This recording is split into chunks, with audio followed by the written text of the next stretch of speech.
চুলা ম্যাচ মারি আপনি চুলা ধরাতে পারবেন না। মাই গড, ভাত রান্না করতে অলরেডি 2 ঘন্টা। 150 প্রেসার, এই প্রেসারে গ্যাস নিয়ে তো আমাদের হয় না। মালিকের কারেন্ট বিল যা আছে তেলটা হয় না। বৈরী আবহাওয়া হলেই বিঘ্নিত হচ্ছে মহেশখালীতে অবস্থিত সাগরে ভাসমান এলএনজি টার্মিনাল থেকে গ্যাস সরবরাহ। এতে দুর্ভোগ বাড়ছে গ্রাহকদের।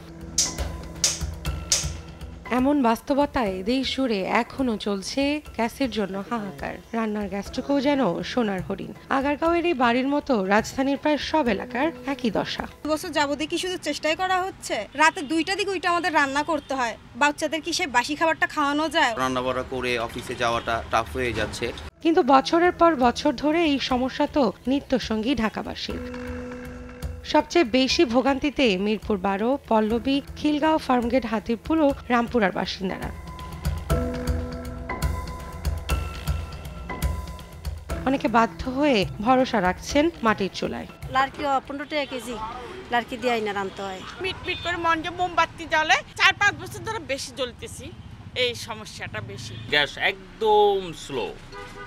আর যেসব বাড়িতে আপনার কার্ড নাই ওইসব বাড়িতে আরো বেশি সমস্যা।